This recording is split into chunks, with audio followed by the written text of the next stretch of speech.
Hi, I'm Kim Patterson, Managing Director of Operations and Chief Compliance Officer here at Agent Pipeline. Thank you for joining me today when we review the CFR Final Rule, call recording compliance, and then touch a little bit on marketing and communication rules and regulations as we head into the upcoming AEP. We're going to start today by taking a look back to the 2020 and 2021 AEPs and just see kind of really what laid the groundwork to get us to where we are today. We're going to do a recap, high-level overview of the CFR Final Rule and what that means for you as you head into the upcoming AEP. Again, we're going to touch on marketing and communication materials, give a few examples of each, make sure that you understand the difference between the two, and wrap up with call recordings and our exclusive solution that can help you be prepared for AEP. So why do we have this final rule? That's a great question, and it really starts a couple of years back. The 2020 AEP, during the 2020 AEP, CMS started to identify some trends that they found concerning, most specifically calls to Medicare or CTMs. They started to see an increase through the AEP, and we actually saw just under 16,000 calls to Medicare during the 2021 AEP. So in about a 45-day window, we saw just under 16,000 Medicare beneficiaries call into Medicare with some type of complaint or concern. And that does not include all of the sales allegations that were sort of housed and discovered at the carrier level. CMS released a memo in October of 2021, October 8th, right before the AEP for last year. And they really kind of wanted to target what they felt like was the main issue behind the driving force with some of these CTMs, and that was misleading content out there in the space in the forms of marketing materials.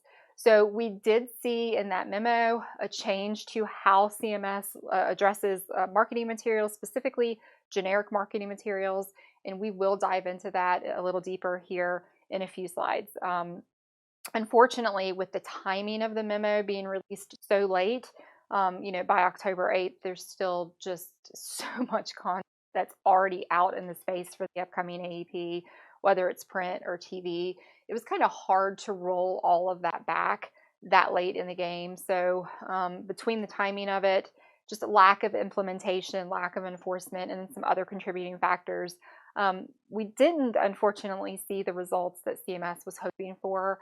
Instead, it was kind of the opposite. And coming out of last year's AEP, we didn't see a decrease in the number of CTMs. We actually saw that number increase to 39,617 calls to Medicare during the 2021 AEP. We also saw across the industry an increased number of rapid disenrollments, sales voids or cancellations, and switchers.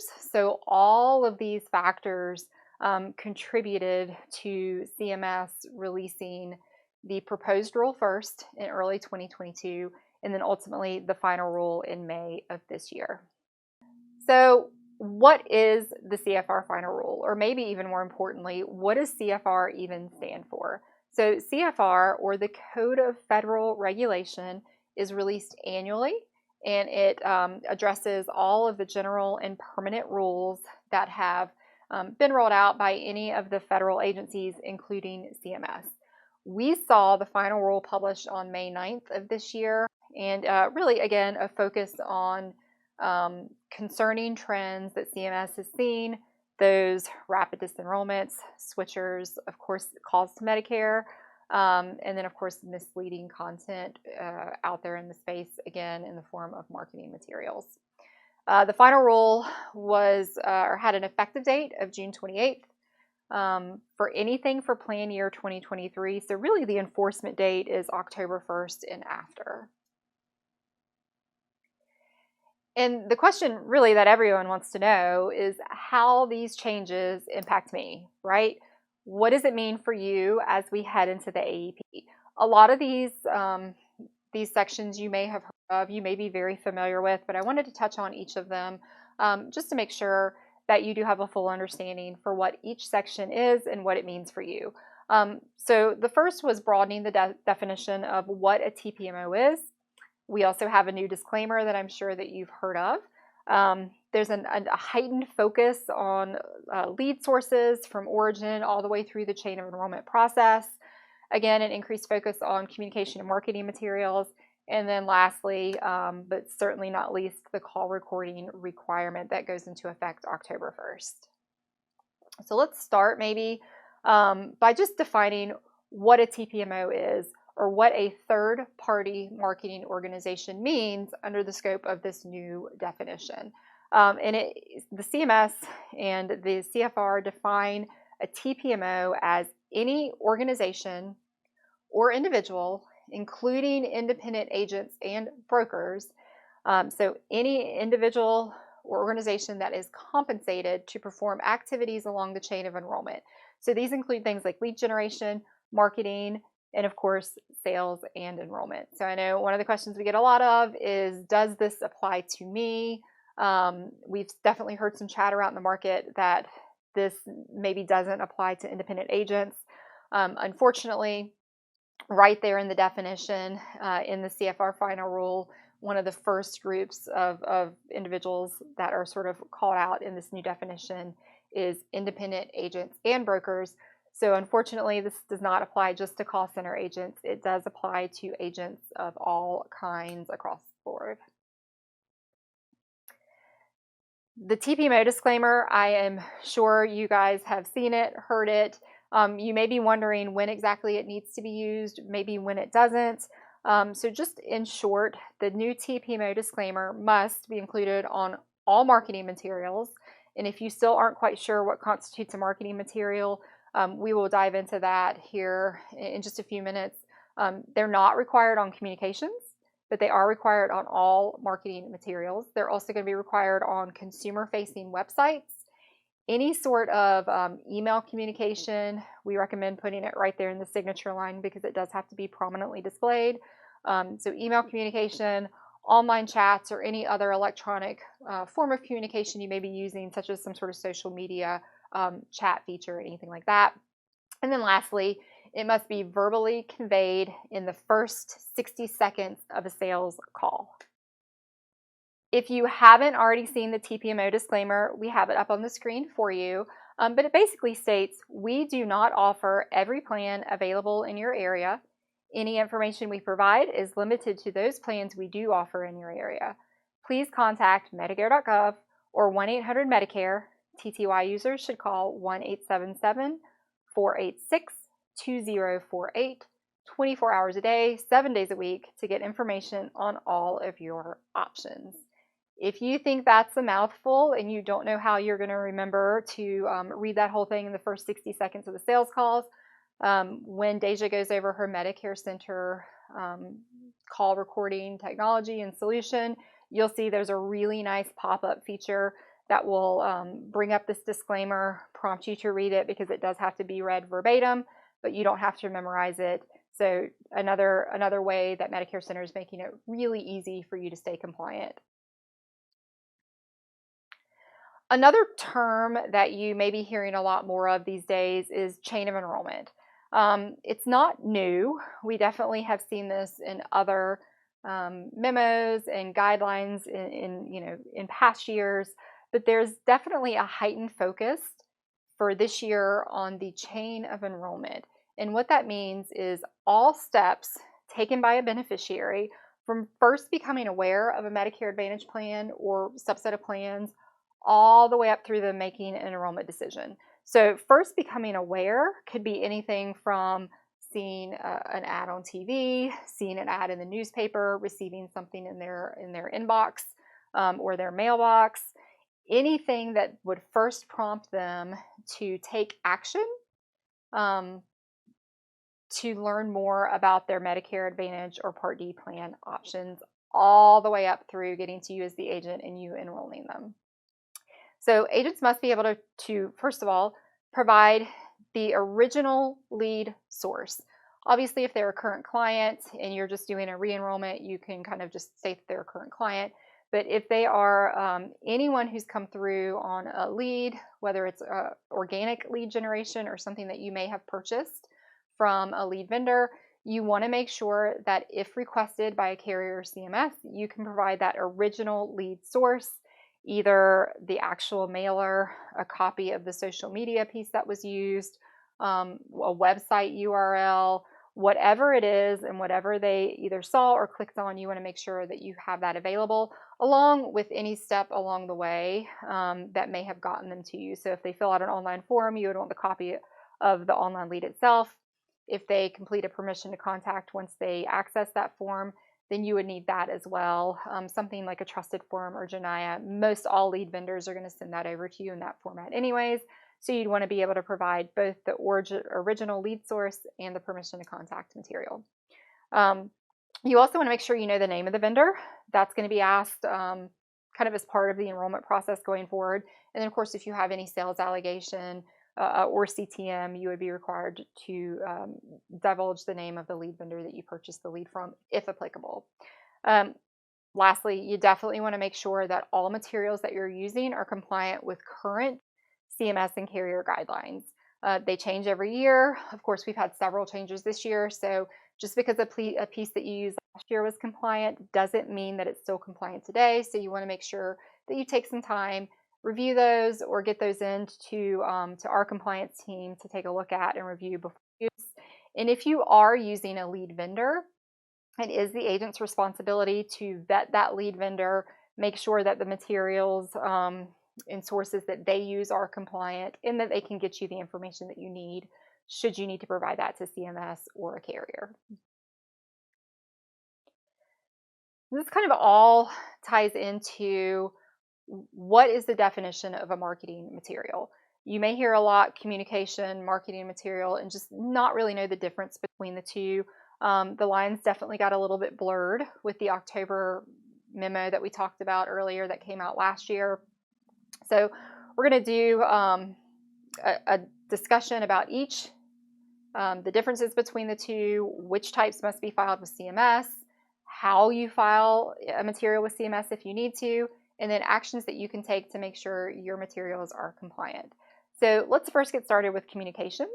Communications are materials that are created, and the intent for using those is to provide information to both current and prospective, sometimes both, enrollees. Communications don't meet the intent and content standards laid out by CMS for marketing materials, which we'll talk about here in a second. Communication materials are generally going to be non-branded, so no carrier name or logo, although they can also have communication materials as well. They do not reference any plan-specific information. They do not reference benefits, premiums, cost sharing, or star ratings, even generically. They are more just informing informing a beneficiary that you offer Medicare health plans, even that you offer Medicare Advantage or Part D plans, but you're not going into the specific benefits or premium information about any of the plans that you offer. And we do have a few examples up here for you. You can see that on all of these, you can talk about Medicare, you can talk about Medicare health plans, you can let beneficiaries know that you work with Medicare Advantage, that you work with Part D, that you work with Medicare supplement plans, and that you're available to review all of their options. You can even capture their information in a permission to contact form that gives you the authority to call them back. You just won't see any reference of benefits, premiums, cost sharing, or star ratings in these types of materials. And that kind of leads us into marketing. So the two things that really separate marketing from communications is intent and content. So intent is a material that intends to lead a consumer or a beneficiary to a plan or a subset of plans like Medicare Advantage that influences the beneficiary's buying decision or influences their decision to stay enrolled into their current plan. The second piece of that is content.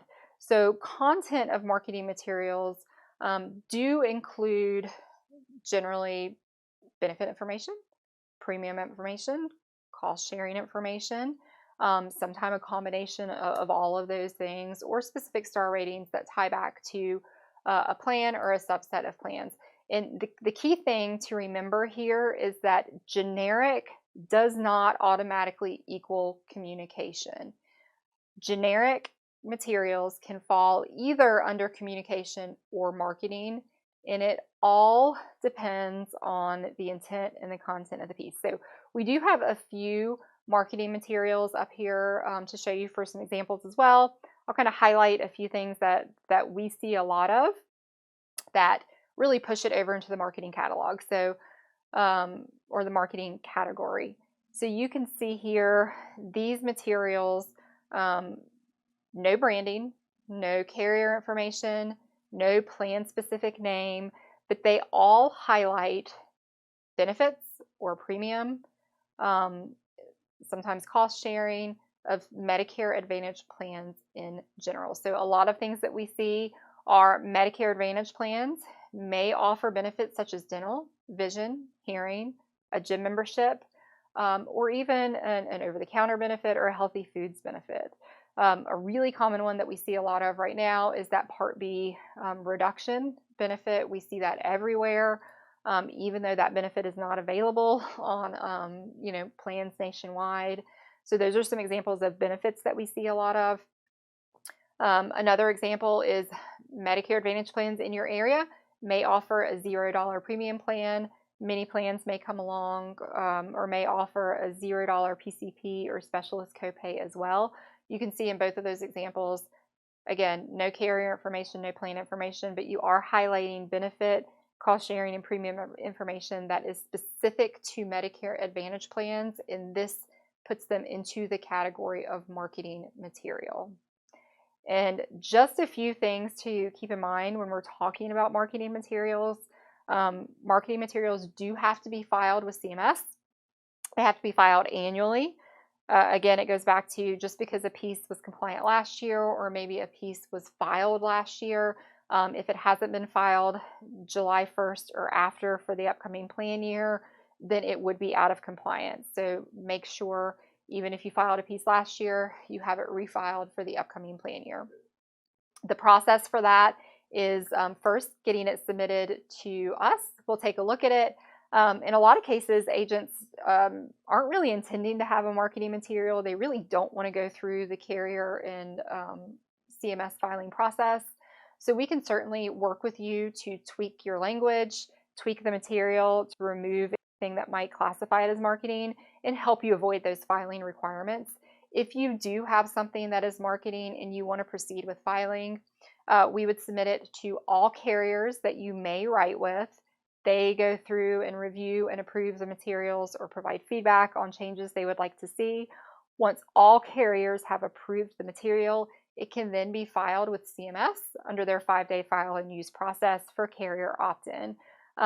All marketing materials must also include something called an SMID, which is a subject or a standardized material identification code that has to be present on all marketing materials.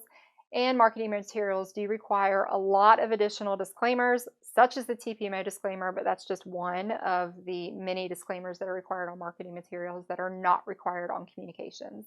We are seeing turnaround timeframes right now for pieces that have to go through multi-plan carrier approvals, taking anywhere from 60 to 75 days, and you can't use those materials while they are going through that process. You can't use them until they've been filed and approved. So if you have anything that you need filed, make sure you get it in ASAP. And then we also encourage agents to always have maybe 2 versions of a material, one that falls under a communication bucket that they can use until their marketing material has been approved. Obviously, this is a little more challenging in cases like marketing or mail pieces that are already out there, billboards, any TV commercials that you may be shooting. A little bit easier for social media just to swap out different versions. But again, we encourage you to try to keep things on the communication side as much as possible. If you do have something you want to file from a marketing standpoint, just let your marketer know and we can kick off that process and have that conversation for you. So next steps when it comes to materials: 1, make sure you've gone ahead and added that TPMO disclaimer to all applicable materials and websites. So again, marketing materials, consumer-facing websites. email communication, online chat, and other types of electronic communication. It's technically not required until 10/1, but it's always a good idea to just go ahead and be prepared and go in and start adding those in to anything that you may be using come October 1st. Submit your materials, whether it's communication or marketing. Get them over to your marketer. They can get them to our compliance material review team. Have another set of eyes take a look at them. If it is communication, we'll do an internal review, usually get that turned around in a couple of days. Just make sure that you have everything on there that would make that piece compliant in the eyes of CMS and the carriers. If it is marketing, again, we can work with you to see if it is something that you would like to proceed with filing, or if you would like to tweak some of the verbiage to make it a communication. Ensure any marketing materials that you do intend to use have been filed with CMS recently. That goes back to lead vendors as well. And if not, get those marketing materials submitted ASAP so we can start that process to get them ready to go and approved for use this coming annual enrollment period. So last but definitely not least, everybody's favorite topic is call recording. So we're going to talk a little bit about the call recording requirement, solutions that we have in place for you, and then wrap up with some frequently asked questions, not just on call recordings, but also the CFR Final Rule in general. So just a high-level general overview of call recordings. Agents, and if you remember what we talked about earlier, it's independent agents and brokers as well as call center agents are required to record all calls along the chain of enrollment. So this includes pre-enrollment calls, sales and enrollment calls, and then post-enrollment calls as well. Now, we have seen a couple of carriers release their guidance and say that they will only require sales and enrollment calls to be recorded. We are seeing guidance from most of the national carriers, and I would say the majority of the carriers that are going to require all. That's definitely the more common guidance that we're seeing out there. So as a best practice, instead of trying to remember which calls you have to record for which carrier, especially in situations where you may not know which carrier you're going to be actually speaking to the beneficiary about, we just recommend that you record all calls across the board. That way you have them in case it's needed. Again, pre-enrollment calls, sales and enrollment calls, post-enrollment calls as well. If you're an agent that doesn't sell over the phone and you're meeting with individuals in person, those in-person meetings, sales events, educational events do not have to be recorded, but any calls leading up to those appointments or meetings, and then any calls that would take place afterwards, would still fall under the scope of this agreement. One question we're getting a lot of is Zoom calls, and if those are going to fall into the bucket of call recording or more of a face-to-face type of meeting.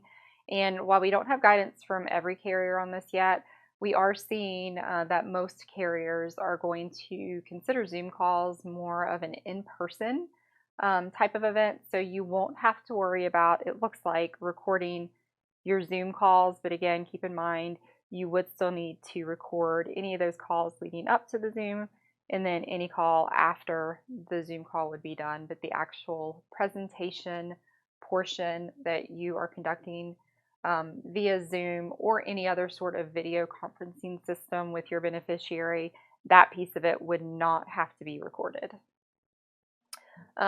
Also, remember to verbally read that TPMO disclaimer in the first 60 seconds of the sales call, and also inform the beneficiary at the start of all calls that the call is being recorded.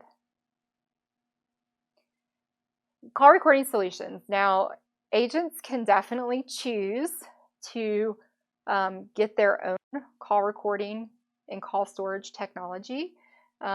If you want to go this route, there are a few kind of things that you may want to keep in mind. Technology can be expensive. Some of it can be cumbersome to try to figure out how to use. If you have a different call recording and call storage technology, they may not always communicate and integrate with one another. You also will need to be responsible for vetting the vendors that you use, making sure they are HIPAA compliant, making sure you have a business associate agreement on hand, making sure you have a vendor agreement on hand. You also want to make sure that whatever call storage solution that you go with, can store those calls for a period of at least 10 years. And lastly, you're going to want to make sure that whatever you're using gives you the option, or that you have a solution to download those calls, provide them with a naming convention that is going to make them easily assigned to a specific beneficiary, and that you can easily find all calls associated with that beneficiary and provide them to CMS or the carriers if you need to or if requested. And if all of that seems overwhelming, it is. I definitely don't encourage agents to go that route, but it is available for you.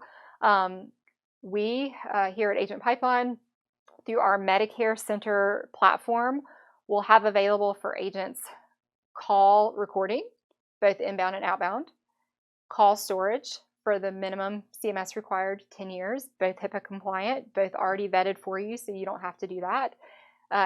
Easy integration, automatic integration with our CRM. So all of those calls will be automatically linked to your client's profile in the CRM, making it very easy for you to go and find and download and send all call recordings associated with your client, should you ever be asked to provide those. And best of all, it's free to all agents that work with us. So please make sure that you stay tuned for Deja Dowling's session on Medicare Center, which is coming up soon. She's going to do a fantastic demo of the platform, answer a lot of frequently asked questions, and really do a deep dive into how the solution will work and how it will make it easy for you to be compliant with this new rule. So lastly, let's just go over some frequently asked questions. Some of these may be reminders of things we've already talked about. But the first one is, do I really need to record all of my calls? And the answer is yes, you do need to record all calls with the beneficiary, pre-enrollment, again, sales and enrollment if you're selling over the phone, and post-enrollment. We still have about 30 days out from AEP, so could we see that scope change a little bit and have it more narrowed before we get to October 15th? We could. I don't think we will.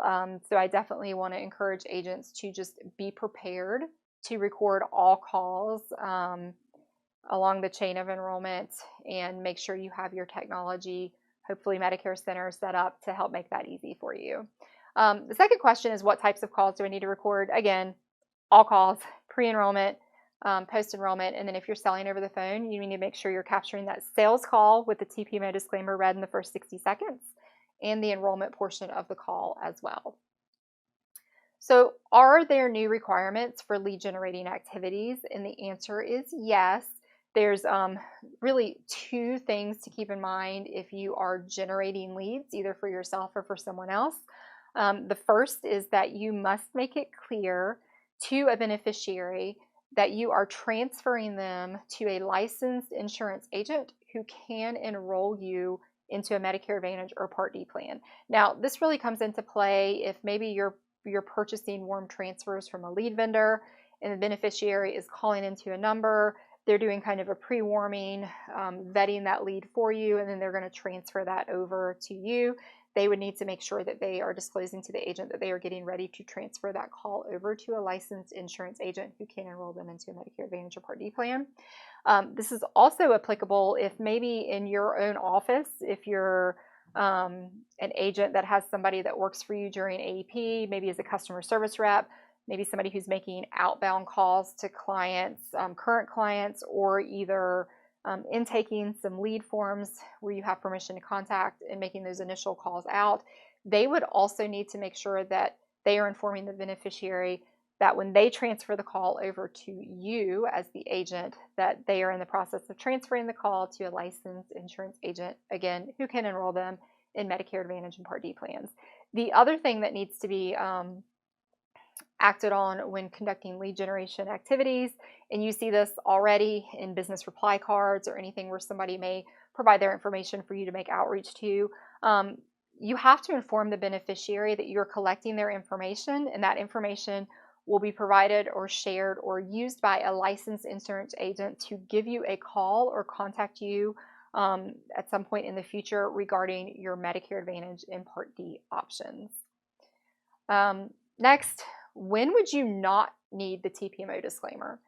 So we spend a lot of time talking about when you do need it, right? You need it on consumer-facing websites, marketing materials, um, email communication, online chat, electronic communication, and then of course verbally in the first 60 seconds of the call.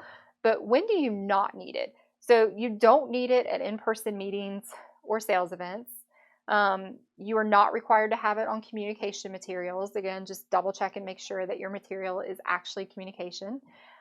You're not required to either read it or apply it to materials if you only represent one plan or one carrier in your market. And you're also not required to use it if you truly represent all commercial plans for Medicare Advantage and Part D that exist in your area in which you market. So that's kind of when you wouldn't need the TPMO disclaimer. If you don't know or you aren't sure, ask. And again, always err on the side of caution if you're just not 100% sure, and go ahead and add that to your materials. Going back to when you have to read it on a call, do you have to read it on every single call that you make? And the answer is no. It only has to be verbally conveyed during the first 60 seconds of a sales call.